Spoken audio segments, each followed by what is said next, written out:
Look at this map. What kind of a company would do this to people? What kind of a company shows us in their own PowerPoints that data centers are best located away from residential centers, and then squeezes a massive one right between two established residential centers? The entire country knows that Tract will. Tract is a developer that will do that. What kind of city leaders would do this to their own people? The entire country knows that Farmington will do it. You created what I call a sacrifice zone for all these people. And I'm in the sacrifice zone. You can love data centers, make money off of them, and you can still look at this map and say, yeah, that's not okay. That's not right. Do you know what story shows up in every history book ever written? People with money and power decide that they can oppress a weaker group of people for whatever reason, but almost always for money. They never call it oppression, they label it progress. And when the people being harmed stand up for themselves, try to fight back, suddenly those people are deemed the bad ones, unreasonable, troublemakers. It's their fault. It's the same pattern over and over throughout history. The strong put their thumb on the weak and blame the people who resist. Women want to vote? Bitter, homely spinsters, they're extremists. Those lazy, ungrateful bastards think they need better working conditions in the coal mines. Can you believe it? You were the one that ran away. Well, what were you wearing? You see, it's always twisted back onto the people who are standing up for themselves. So here in Farmington, what do you see? The audacity for these people to stand up and fight for their homes. The gall they have, scraping a few dollars together to file a lawsuit. Anybody who has ever dealt with injustice, who tried fighting back, knows exactly what we are dealing with. If you fight, they will come at you. Anyone watching, go to the City of Farmington's website, the City Council meeting, agenda packet, April 20th, 2026. There's a letter in there from Tract dated March 30th, 2026. And read how they talk about the people trying to fight for their homes. They call us actors. We're spreading misinformation, calling what we are doing a theater for public spectacle. Read the tone of that letter, how they describe us, people fighting for their homes. See, that's how it's done. I urge everyone to follow this lawsuit. It's on Dakota County's court site. Watch what's happening. Read the vitriol. You need to watch how they fight. How dare we call them whiny crybabies in our personal emails? How dare we? Remember, your staff asked Tract very early on how to offset the opposition. That's us. We were to be offset.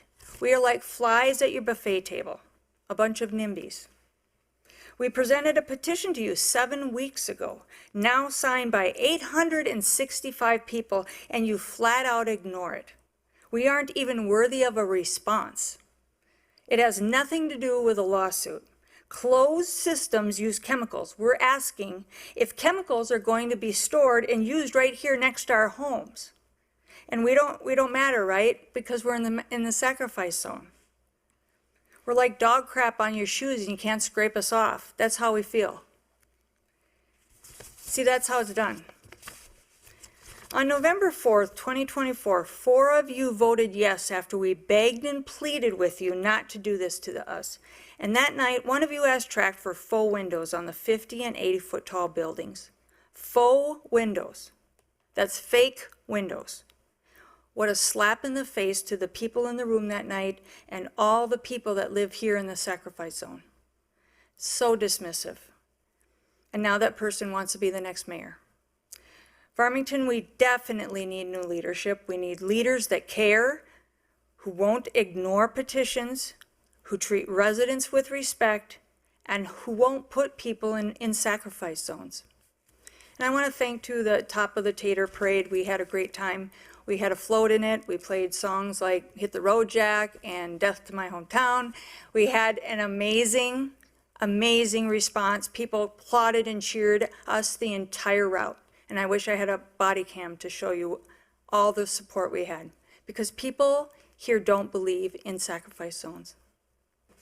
Hello, Terry Pearson, 2475 225th Street West, Castle Rock.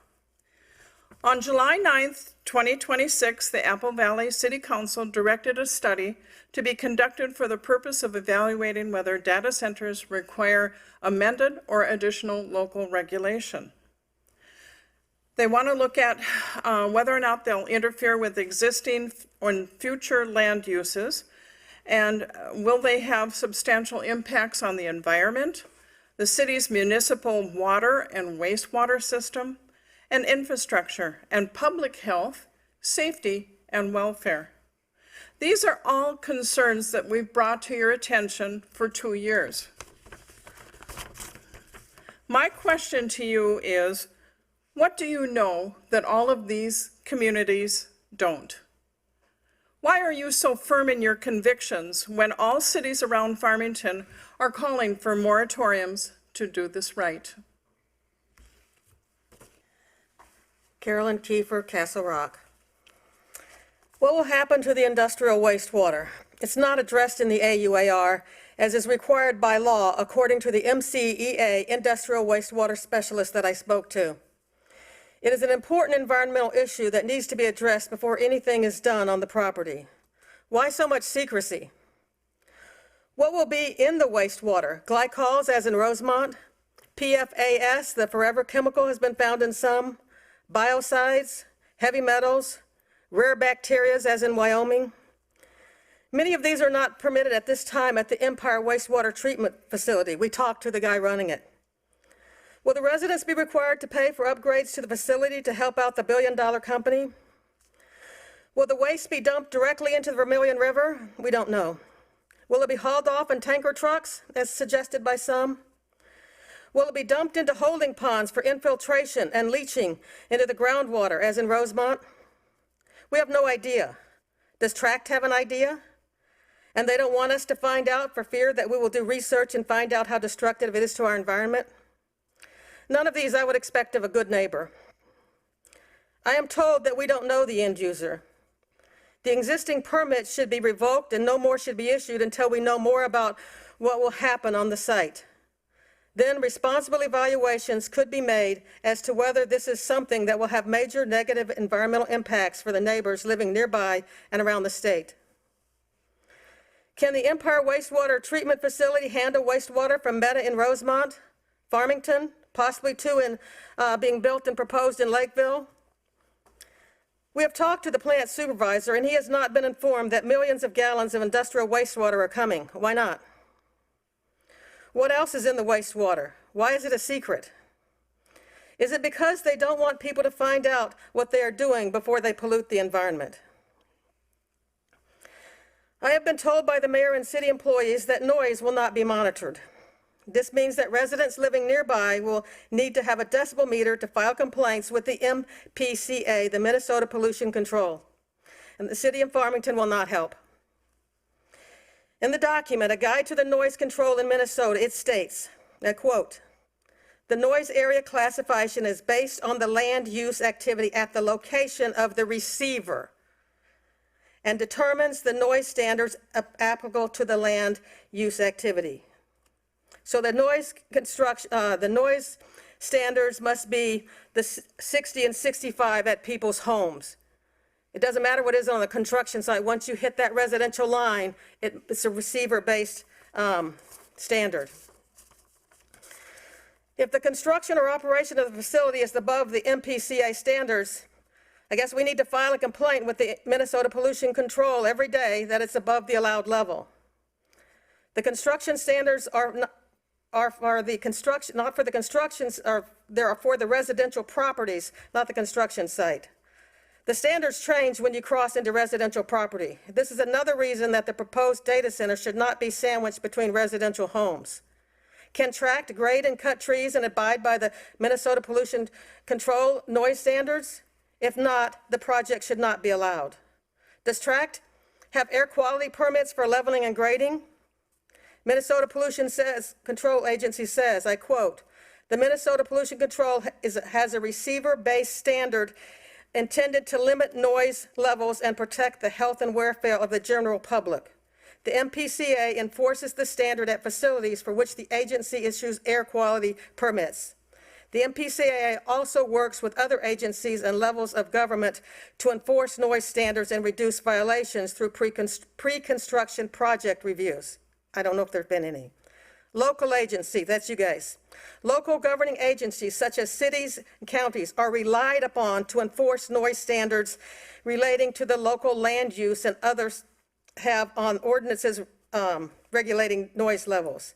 They're also responsible for not allowing land uses that would immediately violate the state noise standard. For instance, local government should be cautious of allowing a loud local utility facility to locate in a residential area. I am told that the infrasound and the low-frequency noise will not be monitored the city, and they will not require TRAC to monitor it. Everyone's on your own. If you get sick, sue the unknown end user. Our good neighbor TRAC will not be there to help you either. The city of Farmington will not help residents living near the site if there are issues. That has been made clear to me. That was my wife. I hear a lot of that. Anyway, I'm Dr. Mike Kiefer, 22320 Albatross Circle, Castle Rock Township. A lot of confusion on the internet with various town councils, cities, boards, residents, pretty much all across the country. So I'm just here to focus on what I know about, and that's industrial wastewater. So aside from the confusion that might be on the internet and what different people say on their websites and things like that, there's basically 4 toxic chemicals that are in hyperscale data center wastewater.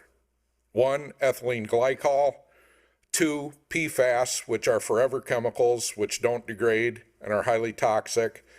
Biocides, by their very nature, are toxic, designed to kill living organisms.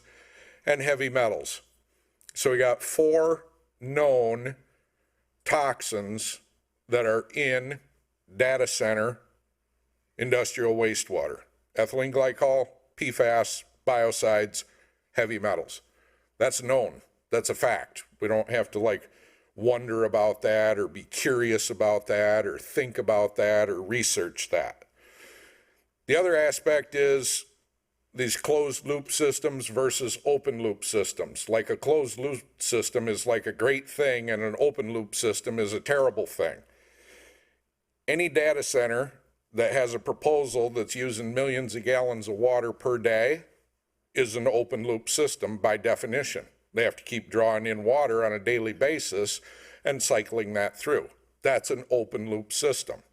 So that's just a fact. When they're asking for thousands of gallons or millions of gallons of water per day, that by definition is an open loop system. It's not a closed loop system, okay?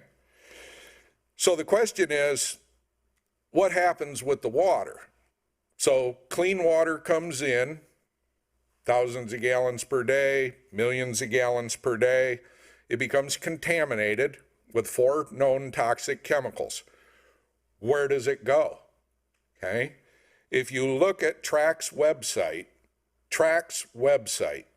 in regard to what they do with industrial wastewater, the proposal for the Cannon Falls data center, which is also being run by TRAC, okay? So the Cannon Falls proposal, land is owned by TRAC. TRAC is doing the property similar to what's happening in Farmington. What does TRAC say on their website that they're going to do with the wastewater, industrial wastewater from the Cannon Falls data center? 3 things. 1, they're going to dump it into holding ponds. So basically have on-site holding ponds, dump the poisonous water into the holding ponds, and let it leach into the groundwater, basically the drinking water. Okay, fine. They're going to dump the poisonous water out on the surface of the land. It's going to leach into the aquifer. Nice. Second thing that they have in their proposal in Cannon Falls is they will dump it into the Cannon Falls wastewater treatment plant. Cannon Falls wastewater treatment plant has no way to treat PFAS chemicals. No wastewater treatment plant does. That's why they call them PFAS chemicals, okay? So there's no way to treat that at a wastewater treatment facility. That water is going to be dumped into the Cannon River. That's what happens with the water from the Cannon Falls sewage treatment facility. It gets dumped into the Cannon River. The third option, which I find very interesting, on TRAC's website is they say they will partner with local farmers to spray the poisonous water onto food crops, either by selling the water to the farmer so that they can buy poisonous water to spray on their food crops, or just give it to them in the hopes that they'll just dispose of it on their food crops for them. What a good neighbor. Let's dump poison into the rivers and on our food crops. Thank you.